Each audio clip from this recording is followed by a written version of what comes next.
It's cold in the studio. Guess it doesn't help that I'm drinking ice cold bubbly. Not sponsored.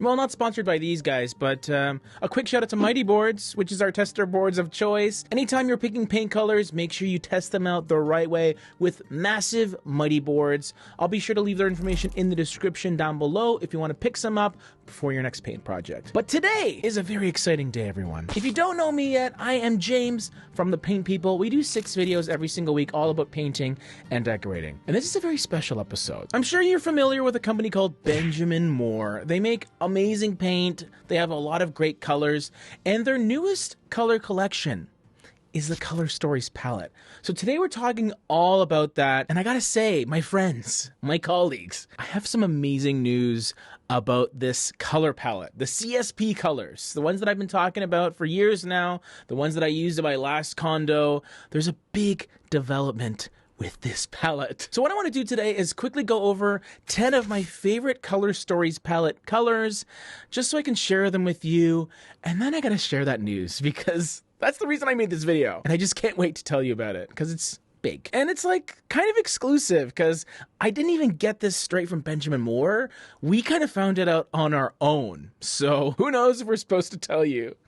Let's get to these colors, and a big part of why I like them so much is they're all so complex and nuanced. If you don't know, each of these colors has like at least 5 different colorants that go inside it. Sometimes you may have a color that has a bit of yellow, a bit of red, and a bit of gray.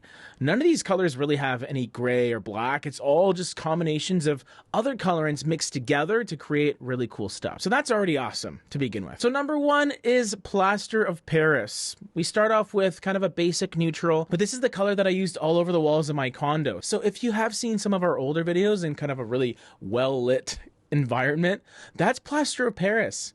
And what's great about its nuance is, yes, it has a base of kind of a beige, but it looked great throughout the day. Even when there wasn't a lot of sunlight, it had a good amount of depth to it. And to me, it's the solid go-to light neutral in the palette for most people. The second one is Allie's Earring, another one of my favorites. I didn't get a chance to use it in my loft, but I would call it the kind of greenish version of Plaster of Paris. The 2 colors have similarities in terms of depth, but this one is a little more interesting because it has that green aspect to it. It may not work in all situations. Maybe the green is a bit too much for you, but if you wanted a little bit of a different approach to light neutral, give this one a shot. All right, with number 3, we're taking things in a very different direction.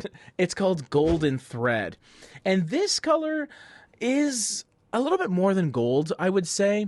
It's definitely moving away from like the harvest gold, more orange leaning color. This one is almost dabbling with chartreuse, a little bit of green, a little bit of yellow, but I kind of view this as like the starting point to true chartreuse, because that color can be really polarizing, really charged, but because of that, it can have a huge impact. So in smaller doses in accent form, this can be a really cool color. We're only 3 colors in. I just want to tell you the news right now. So excited! But anyway, let's just continue. Evening Skyline is number 4, and this one is sort of, just looking at it right now, a really kind of smoky, hazy take on gray and purple. I sort of see this color as a prestigious purple. It has that kind of mysterious quality to it. It is fairly deep with an LRV of 26.64, according to the website, which means it is in that kind of bottom quarter, darkness-wise, for all colors. So another accent color that can actually suit a more neutral color palette altogether. So if you didn't want something too vibrant, but you wanted a little bit of color kind of in the background, this could be an interesting take. Next up is Summer's Day, which is a color that I've recently kind of gravitated towards. This color description is great. Enjoy a skip through the luscious green meadow, full of summer warmth and joy. It's beautiful. It's a color that has so much going on. It feels warm and inviting, but it has depth to it. It feels grounded. It also has a slight minty kind of pistachio quality to it that I really enjoy. And it's not really slacking in the saturation department. So this is definitely a step away from neutrals. This is color. And I would love to see this being used, not in just an accent form, but in a whole room. You know, like even a kitchen might be nice, a solarium if you have one of those, or bedrooms, bathrooms. Like this could work in a lot of different situations. Or a cute little breakfast area like in this picture right over here. We're getting bolder with our colors. Next is is Lost Locket. And this color really appeals to me because it's sort of a departure from mauve, right? Which is kind of losing a little bit of traction in the design world. This one takes that sort of coloration and just puts a little bit of it in a gray sort of taupe base. So there's a little bit of beige kind of in the background, some brown, a dusty gray, and you get a neutral that is in that kind of mid-tone territory, but it also feels a little more updated, a little more current in my mind. And apparently looks great as a backdrop for a bunch of trophies. Before we get to the three dark, bold colors, I want to tell you about Perspective, which is CSP-5, basically the first color in the palette. And you could sort of see this as a white. It looks like a white, right? Actually, it has a 60 LRV, which means technically it's right on the borderline of being a light color or even a mid-tone. Like, it's in that sweet spot that you would basically use on walls traditionally. And that's why I kind of like it. It feels a bit ethereal to me, just sort of this kind of gray, silvery color. Looks cool, but not necessarily overly blue, maybe a tiny bit. It has a lot going on, and I think against all these other colors, it sort of stands on its own as this alternative to white, even though it's quite a bit darker than that. But that's just my perspective on it. Got him. Three more colors, and then I'll give you the news, okay? This one you may know because another color that I used in my condo, it's Chimichurri, which is probably my favorite deep green that Benjamin Moore makes. It has such a beautiful richness to it. It has the same name as a delicious topping on steak. That's a big deal to me. And what I love about it is it just feels organic, like fresh herbs, but to like a deepened, overly saturated degree. Next up is Bewitched, and this is the red that I chose for this list. It's sort of like a blood red.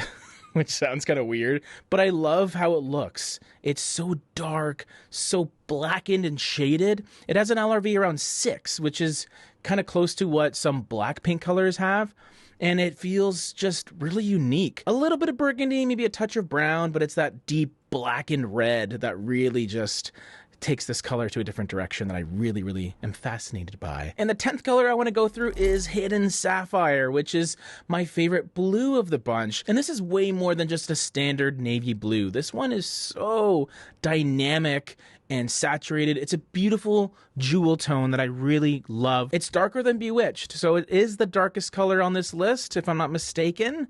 Yes, it is.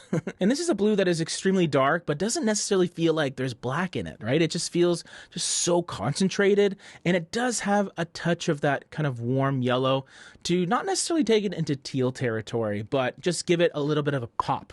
A little bit of vibrancy, a little bit of electricity that I really like. Okay, so here's the thing about CSP colors that I've talked about at nauseum, whatever you want to say. As amazing as these colors were, they always came with a bit of a caveat, okay? CSP stands for Color Stories Palette, right? It's the Aura Color Stories palette, which means you can only get these colors in Aura interior products. So that would be your matte, your eggshell, your satin, your semi-gloss, your bathroom paint. That's it. Ever since Regal and Ben got reformulated and repackaged with new labeling, it now seems like there are formulas or formulae for all of these CSP colors in those products. It's a bit of a bonus. And this means that you're not limited to one product line for all of these amazing colors. Now, if you're a fan of Regal or Ben or whatever, you can get these colors made in that paint, which means that more people are going to have access to these colors and they're going to be able to use them, which I think is amazing news. Let me know if you're excited as I am, because this is good news for everyone, I think. And also, which one of these colors was your favorite? Let me know. Here's a video on Plaster of Paris, which I still think is probably the best default neutral option in the entire palette, just from my experience, because I did paint my entire condo with it.